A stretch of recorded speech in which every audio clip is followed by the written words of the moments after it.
तुम्हारी समस्याओं का समाधान। कौन बनेगा एमएलए? तुम्हारा वोट, तुम्हारा फैसला। सही चुनाव करो, सही भविष्य बनाओ।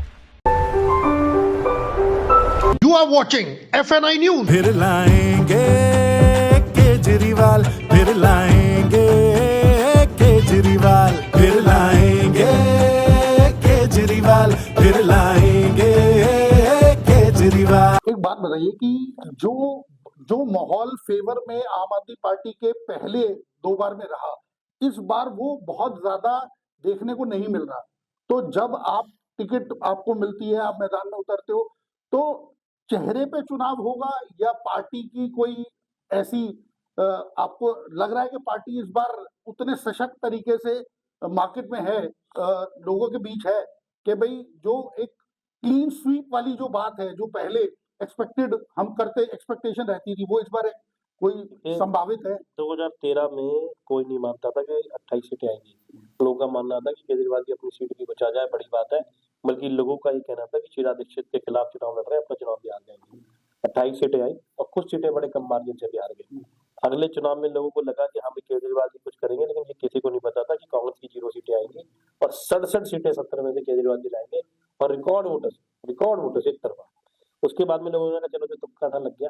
लेकिन उसके बाद में वजीरपुर की बात करूँ तो एमसीडी के चुनाव हुए, 2 सीटें में एमसीडी चुनाव में जीते, बड़े अच्छे मार्जिन से जीते। उसके बाद का चुनाव हुआ, फिर से जब मेरा चुनाव, लोकसभा के चुनाव अलग चलते हैं, आप जानते हैं पैटर्न बदलते, फिर भी हमने अपने आसपास में सबसे अच्छा परफॉर्म किया है 2019 में भी और इस साल भी। अब रह गए 2020 का, जब मैं चुनाव लड़ा तो लोगों का कहना था जो तुक्के थे वो पूरे हो गए। शाहीन बाग का एक मुद्दा जबरदस्ती बनाया गया, उस सबके बावजूद 6 सीटें तो देखो वहीं आ रही, जमुना पार 8 हारे, 6 वहां हारे, लेकिन जो 62 सीटें जीते, फिर रिकॉर्ड से जीते और मैं उसमें 4 अवार्ड जीत गया। केशवपुरम जैसे क्षेत्र में मैं जीता था और जहाँ खड़े हुए सीवन सीटों से मुझे भरपूर वोट मिले हुए, आप जानते हैं। तो लेकिन मैं पहले आपको बताता कि केशवपुरम हम जीत रहे हैं, आप नहीं मानते। मैं पहले आपसे कहता कि कोटे में लगभग बराबर वोट है, आप नहीं मानते, क्योंकि हमारा वोटर लाउड नहीं है, वो शोर नहीं मचा रहा। अब वो जो वोटर शोर मचा रहा है, कल मेरे परसों काटोगरी मीटिंग करी, बैठे हुए थे, मैंने सब बात कर रहे थे, तो अंकल कह रहे थे कि नहीं जैसे अब नहीं होगा, अब इतना अच्छा नहीं होगा, इतना नहीं होगा। मैंने पूछा अंकल एक बात बताओ, मैं सच्चे बताना, कहते नहीं मैं तुम्हें बहुत पसंद करता हूँ, तुम अच्छे हो। मैंने एक बात बताना, सच बताना, आपने कभी आम आदमी पार्टी को वोट दिया? मैं जानना चाहता हूँ, कभी नहीं दिया। जब कभी दिया ही नहीं बॉस, वही लोग हैं जो आज भी छोड़ना चाह रहे हैं जिन्होंने दिया। आपको ऐसे लोग ढूंढने पड़ेंगे जिन्होंने कहा हो कि मैंने आम आदमी पार्टी को वोट दिया था और मैं अब नहीं दिया। ऐसे कितने लोग, ऐसे लोग है नहीं है, बहुत कम है। आज वोट कांग्रेस का कितने लोग आपको मिल रहे हैं? कुछ लोग कहते हैं कांग्रेस के वोट आ जाएंगे। आप बताइए कितने लोग ऐसे हैं जो आपको कह रहे हैं हम कांग्रेस को वोट देंगे इस बार? बिल्कुल, अगर ऐसा होता तो लड़ना भी कोई नहीं चाहता कांग्रेस से, अब जानते हो इस बात।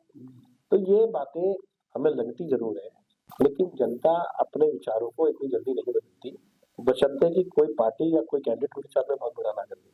तो नाराजगी अपनी जगह हो सकती है, लेकिन या शिकायतें हो सकती हैं या उम्मीदें हो सकती हैं, मैं अच्छा शब्द इस्तेमाल करूंगा कि मेरी उम्मीद थी, उतना नहीं हुआ, लेकिन दैट डजंट मीन कि वो आपकी पार्टी को छोड़ के कहीं और चला जाएगा।